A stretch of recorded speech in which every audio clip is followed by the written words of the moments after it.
जय श्री कृष्णा। राधे राधे दोस्तों। तो दोस्तों, सावन माह में कृष्ण पक्ष में पड़ने वाली एकादशी को कामिका एकादशी के नाम से जाना जाता है, जो कि ये चतुर्मास की पहली एकादशी होगी, जो कामिका एकादशी होगी। तो कामिका एकादशी का व्रत किस दिन करना है, आपको कब प्रारंभ होगी, कब समाप्त होगी, महिलाओं को बाल किस दिन धुलना है, सभी महत्वपूर्ण नियम हम आपको इस वीडियो में बताएंगे। और भगवान श्री हरि की कृपा का पूजा का समय, पूजा का शुभ मुहूर्त क्या होगा, किस समय आप पारण करेंगे, और भगवान श्री हरि की कृपा आप और आपके पूरे परिवार पर सदा बनी रहे, ऐसी कामना के साथ चलिए जानते हैं कि एकादशी का प्रारंभ कब हो रहा है और कब समाप्त हो रही है।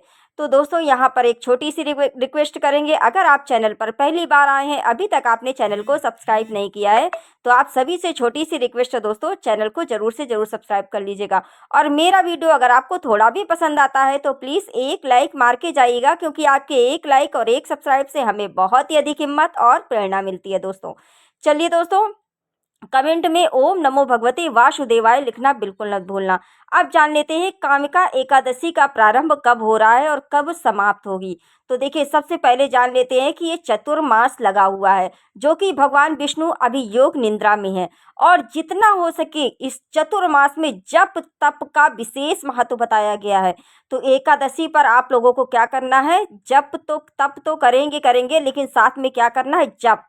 इन चतुर्मास में जितना हो सके विष्णु सहस्त्र नाम का पाठ करिए। नहीं कर सकते हैं आप तो सुनिए, सुन के भी फल उतना ही मिलेगा जितना आपको करने का मिलेगा।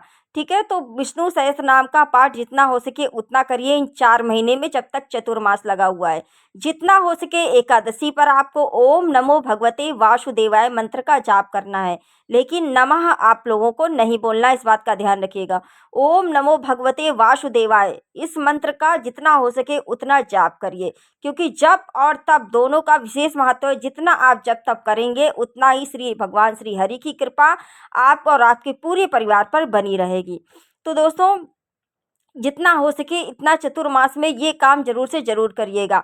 और देखिए, एकादशी के दिन अगर आपके घर में लड्डू गोपाल है तो उनकी सेवा पूजा विधिवत कीजिएगा, इससे आपको अच्छा ही परिणाम मिलेगा। और अगर आपके घर में देखिए, एकादशी की पूजा हमेशा भगवान विष्णु और माता लक्ष्मी के साथ में आपको करनी चाहिए।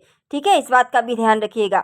जितना हो सके एकादशी पर सुबह जल्दी उठने की कोशिश करिए। ब्रह्म मुहूर्त में कोई भी तिथि हो, जैसा कि मैंने हमेशा आपको बताया है कि सुबह जल्दी उठिए। जितना जल्दी आप उठेंगे उतनी जल्दी आपकी पूजा पाठ होगी और मन भी शांत रहेगा और आपकी सारी मनोकामनाएं भी पूर्ण होंगी। तो सुबह जितने जल्दी हो सके उतना जल्दी उठिएगा और भगवान की पूजा आराधना करिए, दहलीज की पूजा करिए। और देखिए, तुलसी में सुबह शाम आपको दीपक जरूर से जरूर लगाना है, ये काम जरूर करना है। अब विधिवत अपने मंदिर में भगवान विष्णु माता लक्ष्मी के साथ पूजा आराधना एकादशी पर जरूर से जरूर करें। लेकिन इस बात का ध्यान रखिएगा कि अगर आपको श्री हरि की कृपा चाहिए, असीम कृपा चाहिए, तो बुराई निंदा चुगली से बचना चाहिए एकादशी के व्रत में। हमेशा इस बात का ध्यान रखें, एकादशी का व्रत जिस करते हैं, अगर आप नहीं भी करते हैं तो एकादशी के दिन बुराई निंदा चुगली से आपको बचना चाहिए, किसी के लयमारी से आपको बचना चाहिए। तभी श्री भगवान विष्णु की कृपा आपके और आपके पूरे परिवार पर बरसेगी। चलिए, अब जान लेते हैं दोस्तों कि एकादशी का प्रारंभ कब हो रहा है और कब समाप्त होगी। तो देखिए, जो कामिका एकादशी का व्रत प्रारंभ हो रहा है 8 अगस्त दिन शनिवार से। 8 अगस्त दिन शनिवार दोपहर 1:59 से ये प्रारंभ हो जाएगी। मतलब 8 अगस्त दिन शनिवार दोपहर लगभग 2 बजे से ये प्रारंभ हो रही है और समाप्त हो रही है जाकर के 9 अगस्त दिन रविवार। 9 अगस्त दिन रविवार सुबह 11:04 पर ये समाप्त हो जाएगी। तो ऐसे में उदया तिथि के अनुसार जो एकादशी का व्रत हमें मिल रहा है, कामिका एकादशी का व्रत 9 अगस्त दिन रविवार को ही किया जाएगा। ठीक है, तो कामिका एकादशी का व्रत 9 अगस्त दिन रविवार को होगा। इसी दिन आपको कामिका एकादशी का व्रत रखना चाहिए। अब जान लेते हैं कि देखिए, जो दसवीं तिथि के नियम। तो देखिए, दसवीं तिथि के नियम हमेशा ये व्रत 3 दिनों का होता है, जैसा कि हमेशा दसवीं से चालू होता है और पारण तक ये 3 दिनों तक ये एकादशी का व्रत किया जाता है। तो दसवीं तिथि हमें किस दिन मिल रही है, 8 अगस्त दिन शनिवार को। 8 अगस्त दिन शनिवार को दसवीं तिथि मिल रही है। तो ऐसे में आप लोग क्या करेंगे, तो देखिए 8 अगस्त दिन शनिवार को दोपहर से एकादशी लग रही है लगभग 2 बजे से, ठीक है। तो उसके पहले आपको क्या करना है, महिलाएं जो बाल धुलेंगी, वो शनिवार पड़ रहा है दशमी तिथि को 8 अगस्त को, तो बाल नहीं धुलेंगी, इस बात का ध्यान रखिएगा। महिलाएं बाल नहीं धुलेंगी। महिलाएं बाल कब धुलेंगी, 7 अगस्त को, दिन शुक्रवार को ही आप लोगों को बाल धुल लेना है और शुद्ध सात्विक तरीके से रहना है। और एकादशी के व्रत में हमेशा दशमी तिथि पर इस बात का ध्यान रखिएगा कि तामसिक भोजन नहीं करना है आपको। तामसिक भोजन जैसे मसूर की दाल हो गई, मूली हो गया, बैगन हो गया, तामसिक चीज़ों का प्रयोग करके दशमी तिथि से आपको एकादशी का व्रत नहीं करना चाहिए। तो ये मसूर की दाल वगैरह आप लोग नहीं बनाइएगा, बैगन नहीं बनाइएगा। इस तरीके से आपको दशमी तिथि का नियम करना चाहिए। बाल वगैरह आपको 7 तारीख को ही धुल लेना है, दिन शुक्रवार को ही।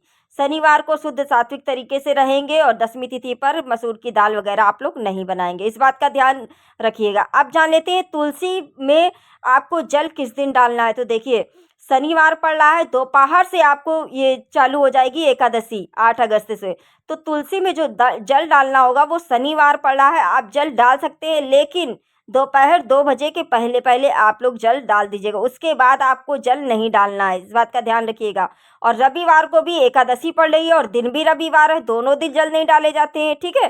तो एकादशी और रविवार दोनों पड़ रहा है, तो 9 तारीख को आपको जल वगैरह बिल्कुल भी नहीं तोड़ना है, ठीक है। जल वगैरह नहीं डालना और ना तुलसी पत्र तोड़ना है, इस बात का ध्यान रखिएगा, ठीक है। तो 2 बजे के पहले पहले आप लोग जल डाल सकते हैं और तुलसी पत्र भी 2 बजे के पहले पहले 8 अगस्त को तोड़ सकते हैं, ठीक है। लेकिन 2 बजे के पहले पहले आप लोग तोड़ के रख लीजिएगा और हो सके तो आप एक दिन पहले शुक्रवार को भी तोड़ सकते हैं, 7 तारीख को भी। ये भी हो गया, इस तरीके से आपको करना है। अब देख लीजिए, कामका एकादशी के पारण का शुभ मुहूर्त भी जान लीजिए, किस समय आपको पारण करना है, पारण करने का शुभ मुहूर्त क्या होगा। तो देखिए, सुबह पारण करने का जो शुभ मुहूर्त होगा वो होगा 10 अगस्त दिन सोमवार। 10 अगस्त दिन सोमवार सुबह 5:47 से 8 बजे तक पारण का शुभ मुहूर्त रहेगा।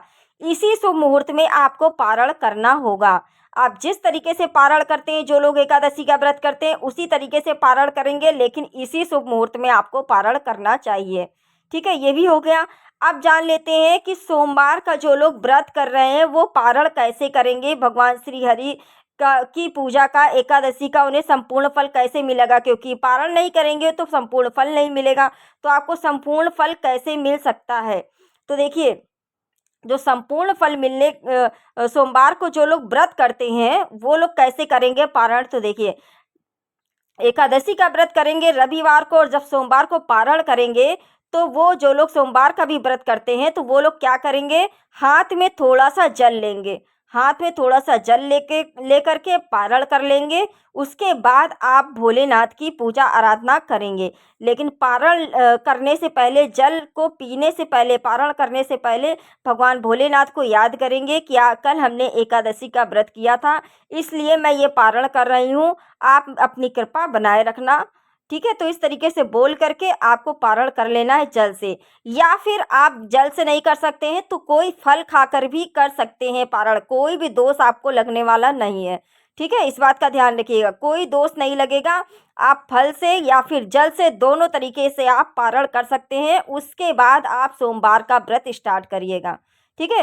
सोमवार की फिर जैसे आप पूजा पाठ करते हैं, सोमवार की कथा करते हैं, सोमवार का व्रत जो भगवान भोलेनाथ का व्रत कर रहे हैं वो अपना व्रत करते रहेंगे, कोई भी दोष नहीं लगेगा। पूरा दिन आप व्रत करिए, कोई दिक्कत नहीं है, जिस तरीके से करते हैं उस तरीके से आप करिएगा, ठीक है। तो ये भी होगा, इस तरीके से आप जल से और फल से पारण करने के बाद तब आप सोमवार का व्रत कर लिएगा। अब जान लेते हैं कि एकादशी की पूजा का शुभ मुहूर्त क्या होगा, सुबह और शाम श्री भगवान श्री हरि की पूजा का शुभ मुहूर्त क्या है।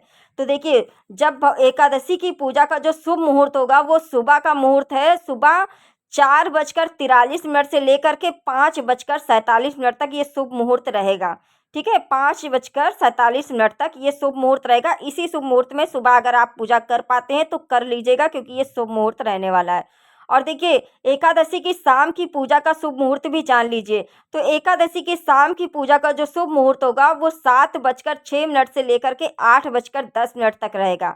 शाम को 7:06 से लेकर के 8:10 तक रहेगा। तो इस अगर शाम को पूजा करना चाहते हैं तो इस तरीके से भी इसी शुभ मुहूर्त में आपको पूजा कर लेनी है। तो इस तरीके से आपको भगवान श्री हरि की कृपा भी असीम कृपा आपको प्राप्त होगी। इसी समय पर आप पूजा आराधना करें और जितना हो सके देखिए 9 तारीख को आपको चावल वगैरह घर में बिल्कुल भी नहीं बनाना है, ना बच्चों को देना है, ना घर में बनाना है आपको। जितना हो सके ओम नमो भगवते वासुदेवाय मंत्र का जाप करो और जितना हो सके जप तप मतलब दोनों आपको इस चतुर्मास में करना ही करना चाहिए।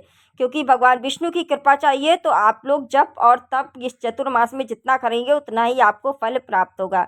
आशा करती हूँ कि मैंने सभी बातें आपको समझाई है किस तरीके से आपको क्या करना है एकादशी से संबंधित।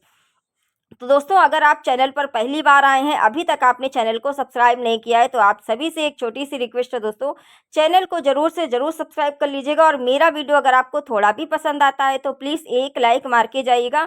क्योंकि आपके एक लाइक और एक सब्सक्राइब से हमें बहुत ही अधिक हिम्मत और प्रेरणा मिलती है दोस्तों। और कमेंट में ओम नमो भगवते वासुदेवाय लिखना बिल्कुल मत भूलना। चलिए दोस्तों मिलते हैं नेक्स्ट वीडियो में। राधे राधे।